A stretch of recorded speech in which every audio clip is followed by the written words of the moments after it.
Speaking of things that might be in the air, let's talk about COVID-19. COVID-19? Well, I mean, it's spread through droplets that travel in the air. No, someone sneezes or something, and then you might get it. Okay. Or at least that's what we were told.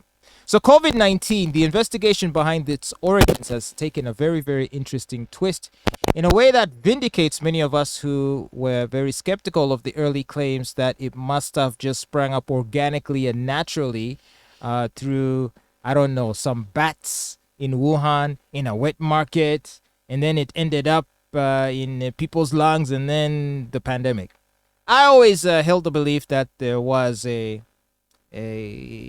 lab leak, basically, not far from what became the epicenter of this COVID pandemic, was a lab where they specifically were doing research on bat coronaviruses of the type that would lead to COVID-19. And it so happened that they were testing bat coronaviruses, specifically searching for ways to make it more transmissible in human beings. And wow, surprise, surprise, a virus leaks and people get infected and a lot of people die. So the U.S. Energy Department has come up with a statement saying that they believe that the lab leak theory is the most likely explanation for the origin of COVID-19, which I do find very interesting. Olive, I know that you were very skeptical of such claims. In the beginning. But now it can't be denied. I don't think so. But they're not saying that they are 150% sure. They're saying it is the most probable explanation. Why is it that when the information is inconvenient for them, there's all kinds of caveats and uncertainties and we're not sure, and yet when the information 100% benefits them, they have absolute certainty? Remember the vaccines? They told us, I think Pfizer was like 99% efficacy rate from preventing transmission. Which now, by the way, it has gone down so much. At least the numbers they're citing as far as the extent to which it can limit transmission. I mean, basically very low. And yet the media were quite gleeful in their reporting in very certain terms. But I think you can cut the media some slack. They were reporting what was being given to them by quote-unquote experts. Actually, not that was in and of itself bad, but they even went a step further and did something worse. And that is they deliberately and aggressively attacked anyone that would share a different narrative. We were all called conspiracy theorists. They put pressure on almost all the social media companies, YouTube, Facebook, Google, to remove any reference to the possibility of a lab leak being genuine. Do you not see this as a problem that these guys were colluding like a cabal, like a cartel, so they didn't to control information? So it's one thing to say. The explanation is that they didn't want to look bad. So they had to get rid of all information that states otherwise. There's that, and also there's conflict of interest. I mean, a lot of these news publications are owned and controlled by people who have interests in these pharmaceutical companies. Pharmaceutical companies, but also the media houses are partly owned by people that made so much money during the pandemic. Thank you. So they were quite aggressive. Think of it. It used to be like today, they are discussing the extent to which there's certain heart complications that can arise from some of the vaccines, myocarditis. Before, that would give you an immediate strike on Facebook. What about the issue of how women's menstrual cycles were being affected? You could not discuss that before. Oh, menstrual cycles were affected? I'm trying to think because I had the shots and I'm like, okay, Olive, what has changed? For some of it was like, with vaccines, the side effects of vaccines are rarely not uniform. Universal. Yes. So it'll usually be a certain proportion of those who take it that may experience certain side effects. Like that boy here in Uganda who apparently had multiple organ failure after taking the shot and he ended up dying, obviously. The Ministry of Health denied the allegations, but the family is resolute that the boy only became like that after taking the shot. Right. So, and there were those who took the vaccine and had no issues. It was like as if nothing happened. True. And then there are those who got mild complications, some who still feel some pain in different parts of the body. But when you look at the numbers, those that were affected and those that were really okay. What is above the other? What are the statistics like?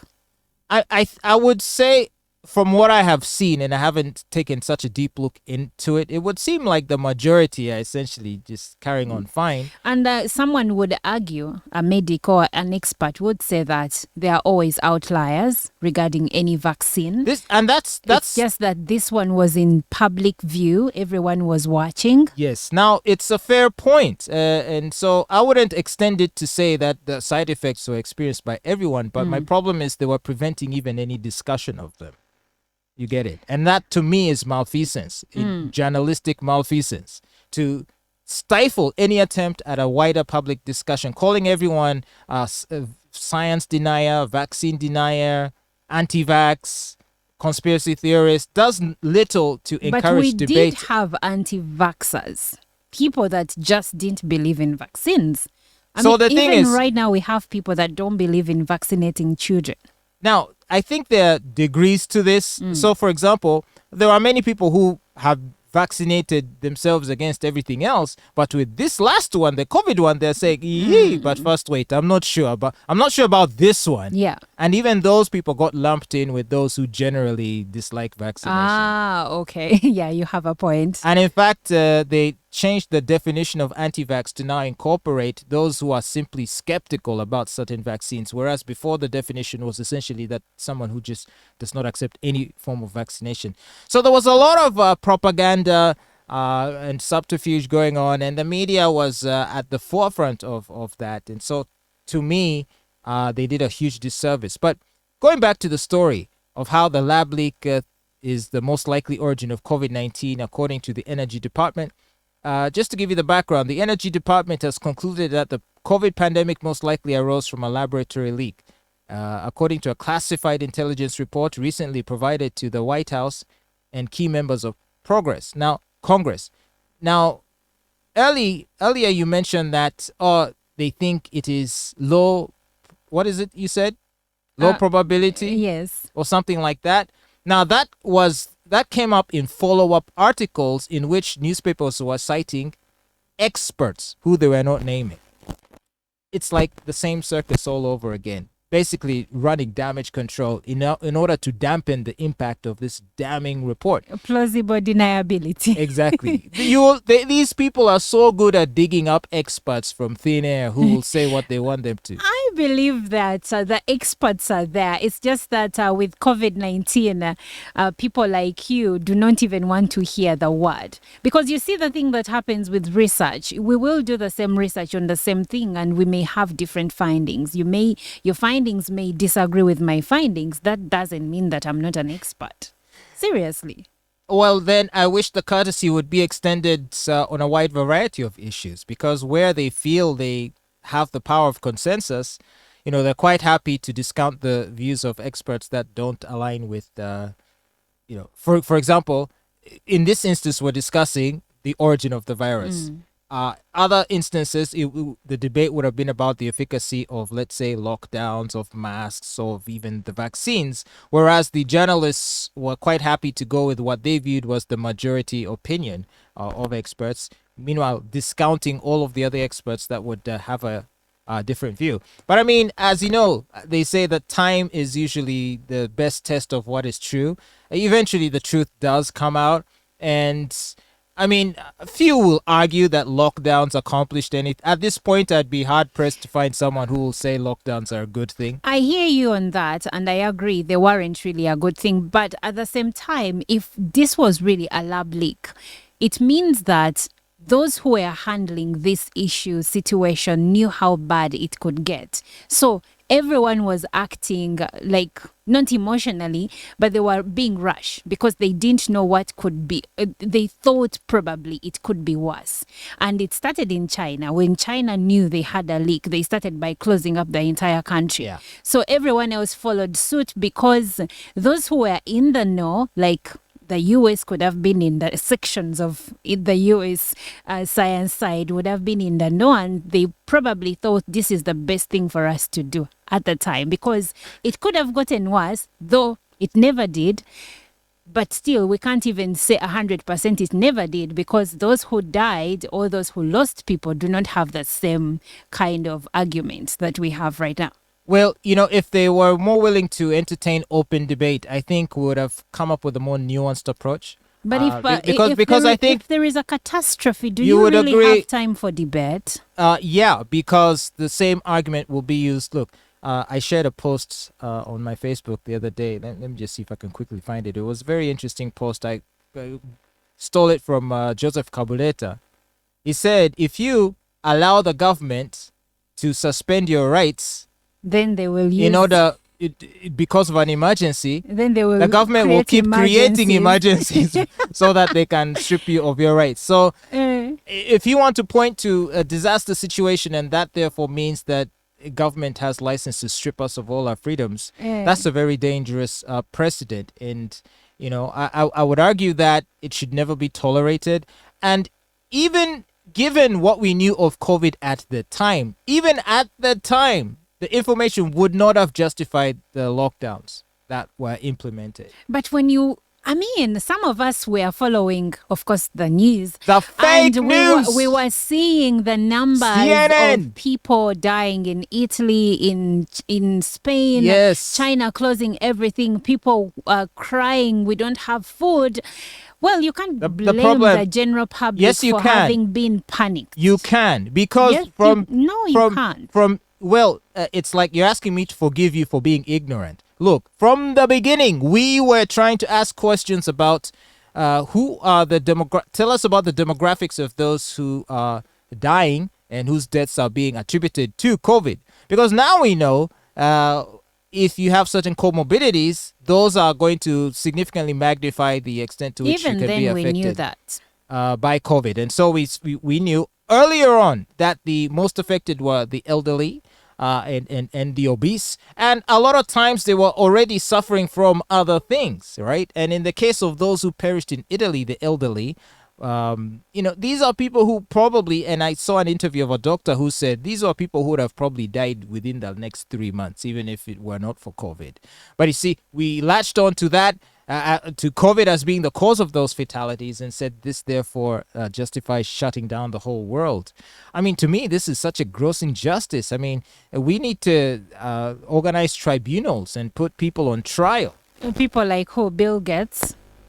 Everybody, every government leader, institutional leader that advocated for these measures, any expert who advocated for them, That there would be has to be accountability. That would be the entire world, essentially. Let me and tell you. You're not going to get that wish Let me tell you, fulfilled. because in a company, if I run a company that makes losses, my board of directors can summon me and can have me answer as to why the company is making losses under me, and if they can even take me to court, they can sue me and they charge me criminally for causing financial loss to an organization. This happens in the private sector. Yes, that There's does. accountability. Yes. You don't just mess up and that you just walk off. But in the public sector, that's it. A bad policy, the worst that can happen to you is you're voted out. That's it.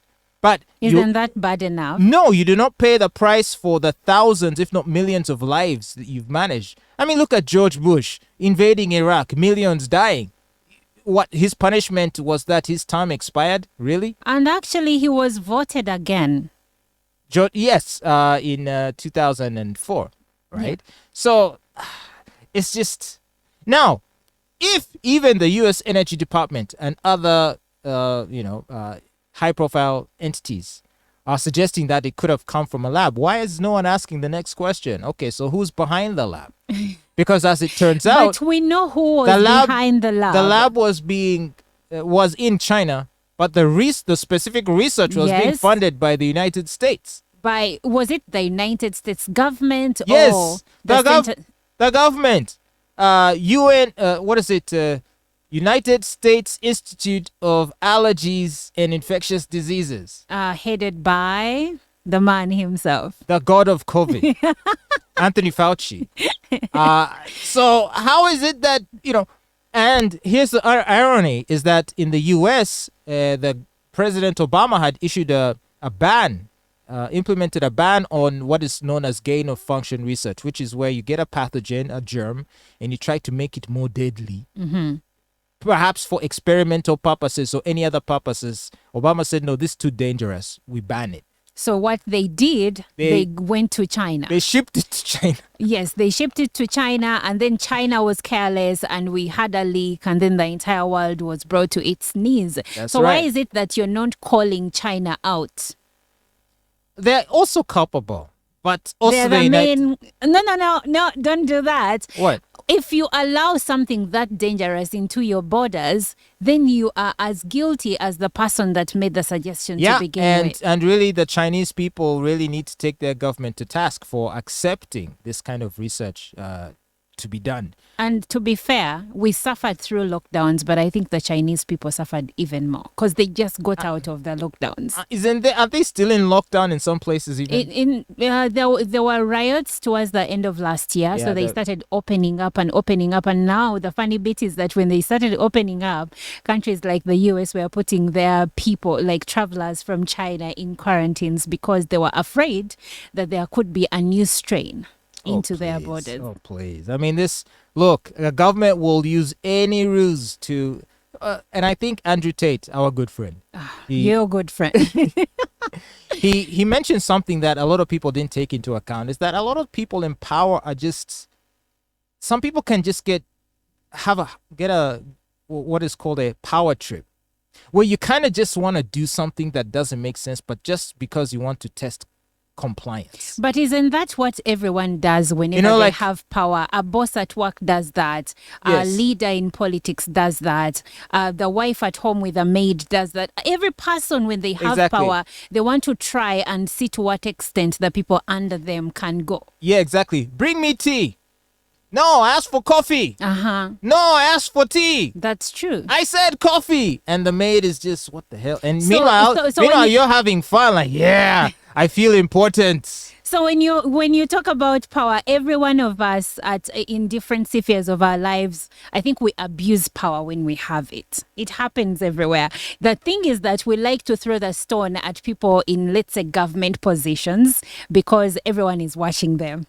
That's true. But sadly, even though that might be the case, nothing ever happens to them. I mean, they get to just walk away, live very productive and wealthy lives, and the rest of us suffer the consequences of their bad policies. Yeah, and I think that's true. I think that kind of sucks. But anyway, I'm glad that now it's sort of considered a mainstream opinion to suggest that you've been vindicated.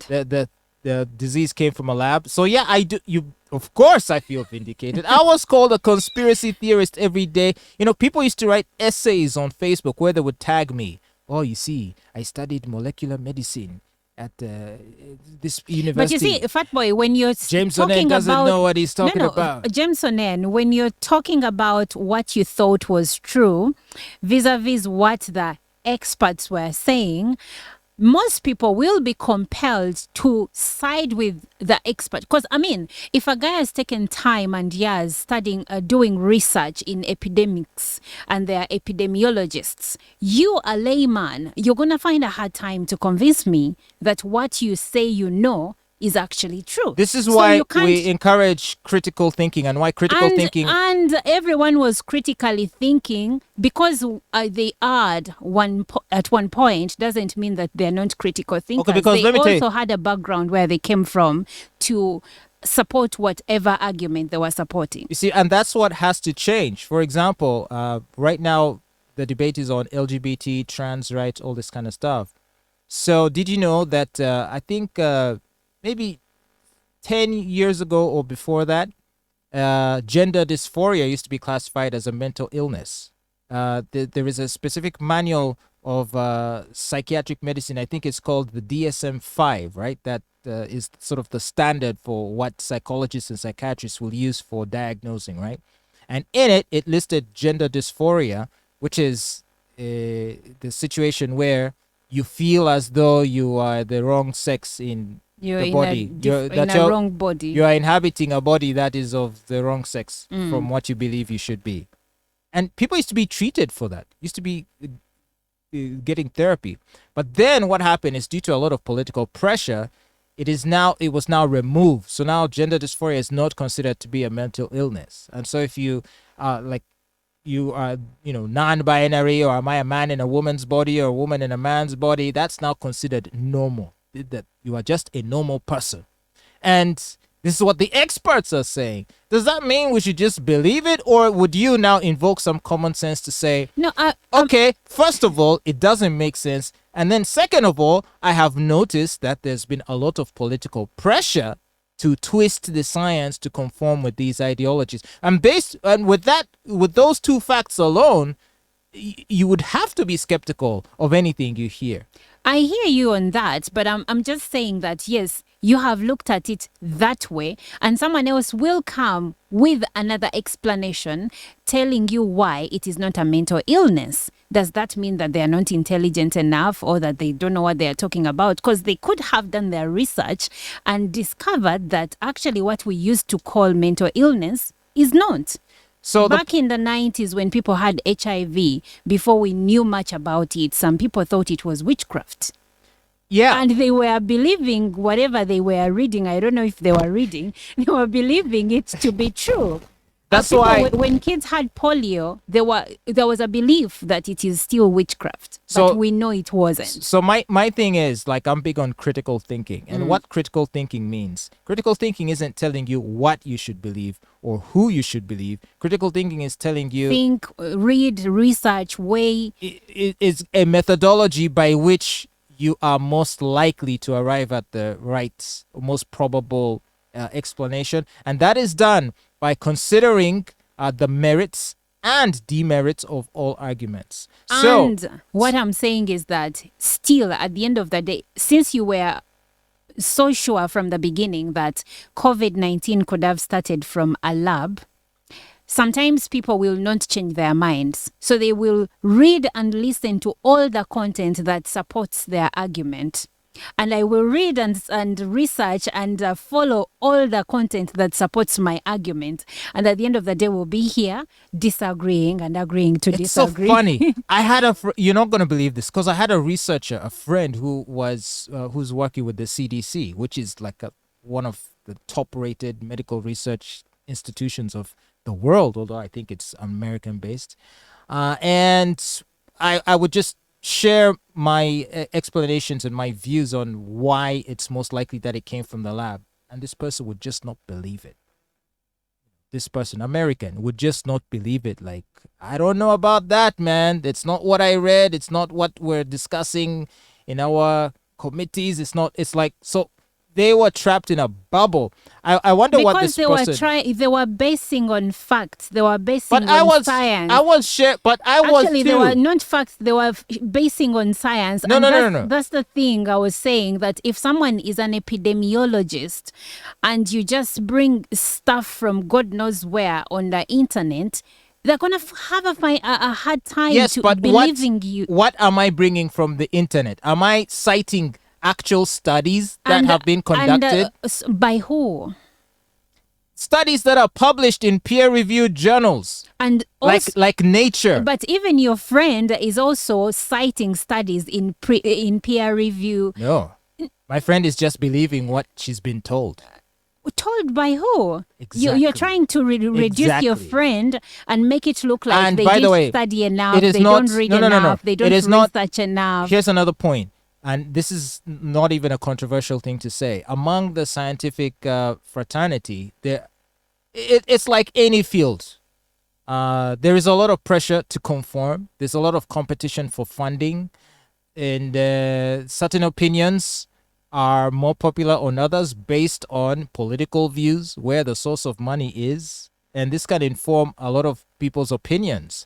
So science is no longer the strictly black and white endeavor that we always believed it was, or what I it should actually be. don't agree with you. It's kind of like, Because if I agree with you, then it means that the hours and time that have been poured into those peer review publications that you're reading, because people are still publishing even today, it means that what they're doing is not actually, it is just for sure, but it is not actually true. And I find that hard to believe that someone would waste so much time to publish something that You is better not believe it. efficient. You And better that I believe will it. go and believe what Fatboy says because Fatboy believes he's a critical thinker than the guys that actually do the work. And that's the thing. It's not just Fatboy. You don't even have to listen to me. It's like when you have medical doctors and scientific researchers and other epidemiologists and virologists who come out and say the same thing, but their opinions are considered fringe because they're marginalized by the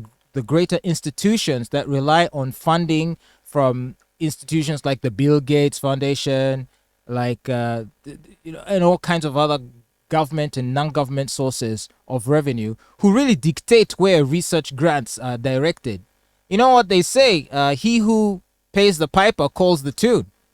This is true not just in media, which, as you know, think of it this way. It's like your argument is like me saying, someone saying, "Oh look, I mean, someone went to journalism school. Are you trying to tell me that I should listen to you who says I should distrust the media, and yet these people went to journalism school and got degrees and diplomas?"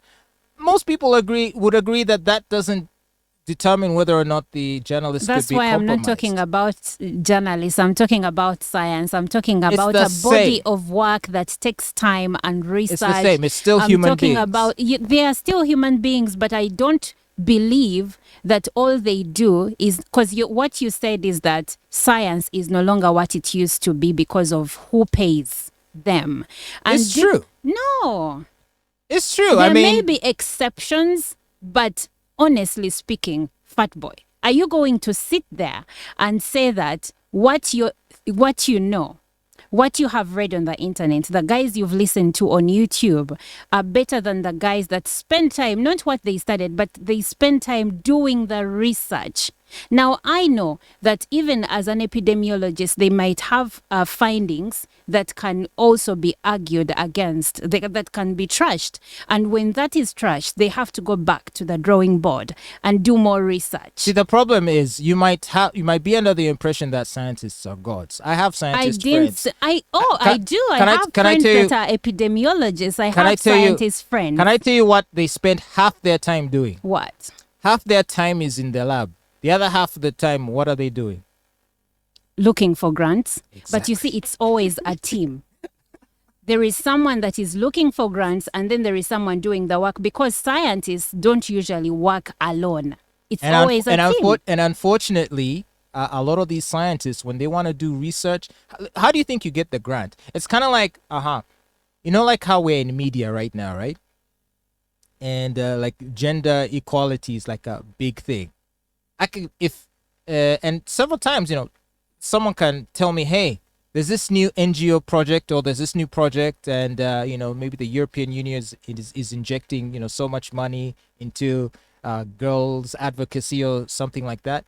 You don't think I'd change my tune and start preaching save the girl child every day? After with your background, everything you've said, your internet, and remember the internet doesn't forget, you will I'd be like, save the girl you would child. have a hard time convincing donors to actually fund you given your background. You'd have a hard time. My point is, once you incorporate the aspect of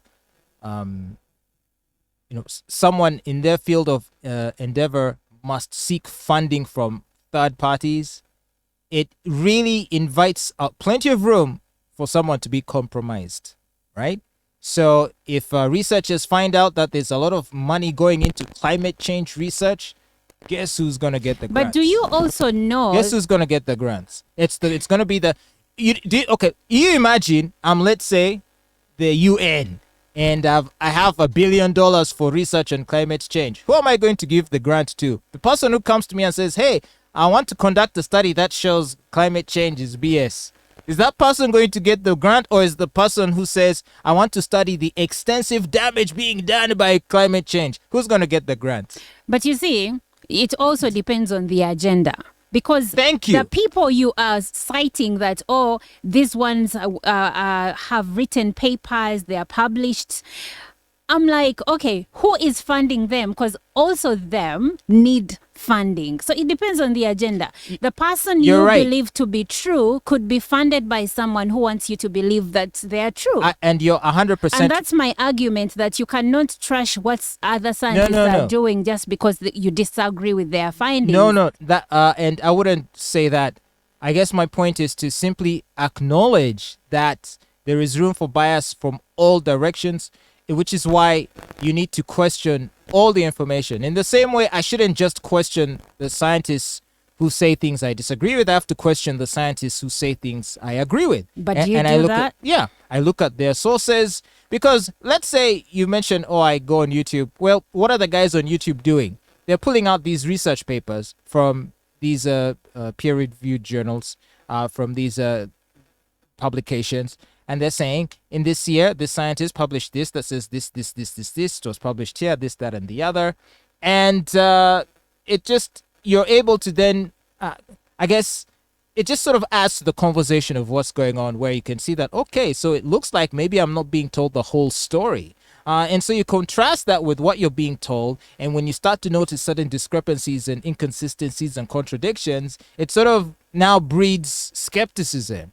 And for me, that's what happened. And so when I reached out to my friend at the CDC saying, hey, what do you think about this? What do you think about this? The person could not answer. And these were articles, these were studies that were published in Nature magazine. Like, no matter what kind of a conspiracy theorist you think I may be, you would agree that Nature magazine is like the gold standard when it comes to medical and biological journals.